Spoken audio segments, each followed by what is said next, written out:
Olá, meus queridos alunos. Hoje é terça-feira, dia 28 de abril, e nós damos início a mais um dia de aulas online.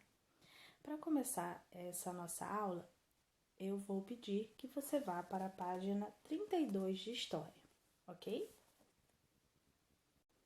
Na página 32 ficaram esses dois exercícios para corrigir hoje, certo? Então, o número 1 tá assim. Pense em algumas mudanças que a descoberta da agricultura provocou na vida dos primeiros grupos humanos. Então, a primeira mudança foi ele produzir o próprio alimento, certo?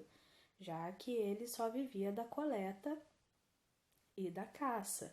Então, produzir o seu próprio alimento foi uma das mudanças.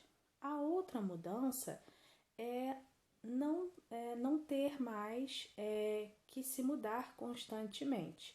Não seria mais necessário o deslocamento constante. Então, nós temos produzir o próprio alimento e não haver mais necessidade de deslocamento constante. O número 2, eu vou pedir que você fotografe e mande para mim, ok? Então, agora nós vamos dar início à nossa aula de História. Vamos para a página 33. Na página 33, nós vamos encontrar o desenvolvimento da pecuária. Então, na página nós temos assim. Desde que surgiram os primeiros grupos humanos, a caça foi uma atividade importante para lhes garantir alimento. Mas perseguir o animal e abatê-lo, além de ser cansativo, era uma atividade perigosa. Os hominídeos podiam se machucar com o ataque dos animais ou morrer. Então, para caçar um animal, o homem corria alguns riscos do animal contra-atacar e o homem se machucar ou até mesmo morrer, certo? Então, essa questão da caça era uma coisa perigosa para os hominídeos, para os primeiros homens. Então, ainda na página 33, nós temos uma figura de uma imagem de uma pintura rupestre, aonde os hominídeos, aqueles homens das cavernas, desenhavam os animais que eles caçavam, como tinha sido a caça. Isso está ilustrado nessa pintura rupestre. Ainda na página 33, nós temos assim. Os pesquisadores acreditam que os primeiros animais domesticados pelos homens foram os lobos. Provavelmente, os animais aproximaram-se dos grupos humanos em busca de alimentos e, com o tempo, passaram a ser domesticados. Ainda existem muitas dúvidas sobre esse processo, mas estudos publicados em 2016 sugerem que os lobos foram domesticados em regiões da Europa e da Ásia. Você entende agora por que o cachorro é considerado o melhor amigo do homem? Ele provavelmente é o mais antigo amigo do homem. Antes de eu explicar, vamos para esse pontinho que nós temos aí em cima da imagem do lobo, ok? Assim como todos os seres vivos, algumas espécies de lobos foram se transformando com o passar do tempo, deixando de ser seres selvagens e passando a ser animais domesticados, que hoje conhecemos como cachorros. Essa mudança levou milhares de anos, portanto, não devemos jamais achar que os lobos são idênticos aos cachorros, embora pertençam à mesma família. Então, vamos voltar lá. O homem, ele era perigoso caçar. A caça era uma coisa perigosa, porque ele poderia sofrer um contra-ataque do animal. Mas também era perigoso ficar na caverna sem proteção, porque os animais iam em busca do alimento e poderiam invadir a caverna, o lugar onde o homem estava morando. Com isso surgiu a necessidade de proteção. O lobo precisava de alimento, o homem precisava de proteção. Então, com o passar de milhares de anos, algumas espécies de lobo foram se aproximando e foram sendo domesticadas pelo homem. E eles passaram a ser chamados de cachorros. Mas olha só, pessoal, não é assim, isso não aconteceu de uma hora para outra. Isso levou milhares de anos para acontecer. Então eu não posso pegar um lobo na natureza e achar que eu vou criar aquele lobo como um cachorro, não, tá? Eles são só parentes. Vocês devem se lembrar que nós estamos falando muito sobre as mudanças, sobre as adaptações que o homem foi fazendo e outros seres vivos, outros animais também foram fazendo essas adaptações para a sobrevivência. A mudança, essa mudança de lobo para cachorro demorou milhares de anos. Então, obviamente, eu não posso pegar um lobo na natureza e transformar em um animal domesticado, certo? Nós vamos agora para a página 34. Depois dos lobos, outros animais como carneiros, vacas e aves passaram a ser criados pelos homens. A domesticação de animais trouxe muitas vantagens para os hominídeos. Além de permitir a obtenção de alimentos variados como carne, ovos e leite, os animais passaram a ajudá-los no transporte de objetos e pessoas. A domesticação de animais também possibilitou a obtenção de lã e pele para a fabricação de vestimentas. Então, nesse momento, o homem já não usava o animal só para se alimentar. Ele conseguia obter outros alimentos, como o ovo, o leite, né? Não só a carne. O homem percebeu que ele poderia usar também o couro, né? A pele do animal para fazer roupas. E o homem conseguiu domesticar alguns animais. Por exemplo, o cavalo. O cavalo passou a ser de grande ajuda para o homem para poder carregar as coisas ou para a própria locomoção do homem. Ele conseguiu usar o cavalo não só para carregar objetos, mas também para carregar o próprio homem. Nós temos aí assim, na número 1, qual animal os cientistas acreditam que foi o primeiro a ser domesticado? Número 2, como a domesticação de animais facilitou a vida dos hominídeos. Então, dá uma pausa no vídeo, faça essas duas atividades que eu já volto para corrigir. Então, vamos lá. Número 1. Que animal os cientistas acreditam que foi o primeiro a ser domesticado? Os cientistas acreditam que o primeiro animal que foi domesticado foi o lobo.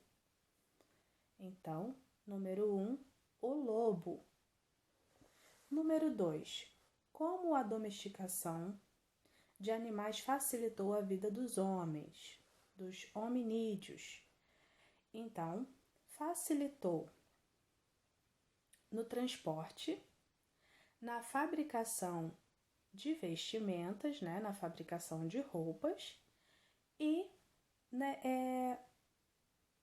a obtenção de alimentos. Então, fabricação de roupas, transporte e alimento.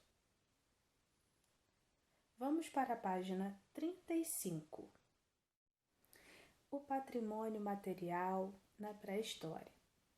Então, nesse momento, nós vamos ver que os hominídeos eles tinham uma relação muito próxima da natureza naquela época, porque eles dependiam da natureza, certo?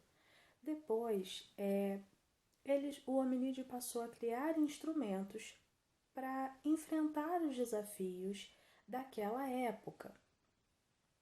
Outra coisa que ele fez, né? Esses instrumentos eram feitos de ossos, pedra lascada, pedra depois evoluiu para pedra polida, certo? Outra coisa que eles faziam eram as pinturas rupestres. A pintura rupestre é um grande material, um grande patrimônio pré-histórico, porque ele ajuda a entender como era a vida daqueles homens, como era a caça, como era o dia a dia deles. Conta um pouco, explica um pouco da história dessas pessoas que viveram há tantos milhares de anos atrás. Depois, nós vimos que o lento processo que levou homens e mulheres a cultivar os alimentos por meio da agricultura e a criar animais. Essa foi uma fase que transformou, que provocou bastante mudança na vida desses primeiros hominídeos, certo? Ele não precisava mais se mudar tanto, ele já não precisava mais se deslocar, porque ele não dependia só do que tinha na natureza. Ele conseguia produzir seu próprio alimento, ele conseguia cultivar o seu próprio alimento, certo? Ele conseguiu domesticar animais, então ele criava animais, ele plantava, e então ele não tinha necessidade, tanta necessidade de procurar só na natureza, certo? Ele estava cultivando o alimento dele. Nós temos aí uma imagem que é uma estatueta. Os homens passaram a fabricar, a fazer essas estatuetas porque eles acreditavam que elas podiam trazer alguma proteção para eles. Se tornaram sedentários, quer dizer, não precisavam se deslocar, se mudar com tanta frequência como eram antes. Antes, os hominídeos eram nômades, eles tinham que se mudar por conta do seu alimento. Quando aonde eles estavam o alimento ficava escasso, quer dizer, estava terminando, ele tinha que procurar uma nova área para viver. As ferramentas também mudaram e passaram a ser fabricadas de pedra polida. Eles criaram instrumentos variados, como a enxada para limpar o terreno e o moinho manual para esmagar grãos e sementes. Então, o homem estava evoluindo na sua vida. Ele estava construindo coisas novas, observando coisas novas, aprendendo coisas novas. Então, vamos para a página 36. Então, na página 36, nós temos assim: para cultivar os alimentos, era preciso saber o momento certo de plantar e colher. A observação da paisagem, da passagem do tempo se tornou mais importante. As forças da natureza eram tratadas como divindades, pois delas dependia uma boa colheita. As estatuetas femininas mudaram, ganhando rosto e corpo mais esguio. Então, eles acreditavam que as forças da natureza eram divindades e eles dependiam dessas divindades para que eles tivessem uma boa colheita. Então, eles precisavam da natureza, das forças da natureza, para obter o alimento. Com isso, eles foram criando aquelas estatuetas e, com o passar do tempo, essas estatuetas passaram a ganhar rosto e corpos mais esguios, né? O corpo passou a não ter uma forma daquela forma da imagem anterior. Passou a ser uma forma mais esguia, mais moldada.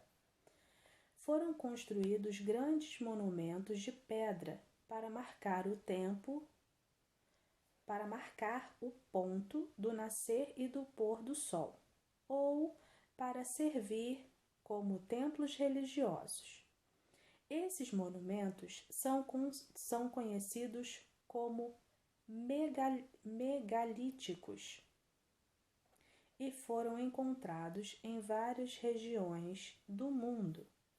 Então, esses megalíticos são encontrados em várias regiões do mundo e foram utilizados pelo homem ou para medir o nascer e o pôr do sol, ou como templos religiosos. Vamos para a página 37. Todos esses objetos, produzidos por homens e mulheres da pré-história, fazem parte do patrimônio material. Eles trazem informações importantes que ajudam historiadores, arqueólogos e outros pesquisadores a obter informações sobre a vida daqueles grupos humanos. Então, nós dependemos desse material, desses vasos, dessas estatuetas, para contar a história desses primeiros hominídeos, certo? Então, vamos lá. Número 1. Com base em seus conhecimentos, o que é patrimônio material? E número 2. Para que serve o patrimônio material? Dá uma pausa no vídeo que eu já volto com essas respostas. Então, no número 1, com base em seus conhecimentos, o que é patrimônio material? É tudo que nós podemos tocar, certo? Como monumentos, ferramentas, roupas e os utensílios que os primeiros hominídeos usavam. Número 2, para que serve o patrimônio material? O patrimônio material, ele guarda preciosas informações, ele nos dá preciosas informações sobre a vida desses primeiros homens que viveram há milhares de anos. Então, eles nos contam a história desses homens, certo? A página 38 é uma atividade que eu vou pedir que você faça, fotografe e mande para mim, ok? Pessoal, é de extrema importância essas fotografias. Eu preciso desses registros, ok? Eu entendo que nessa época está difícil encontrar materiais, comprar esses materiais. Então, eu não estou estabelecendo uma data de entrega para esse trabalho. Eu só preciso que ele seja feito, seja fotografado e seja mandado para mim, ok? Mas para a próxima aula eu vou deixar as atividades da página 39. Então, página 38 é para fazer assim que possível e me mandar a fotografia. E a página 39, esses exercícios, são para a próxima aula de História, na terça-feira da semana que vem, ok? Um beijo para vocês. Te aguardo para a aula de Matemática.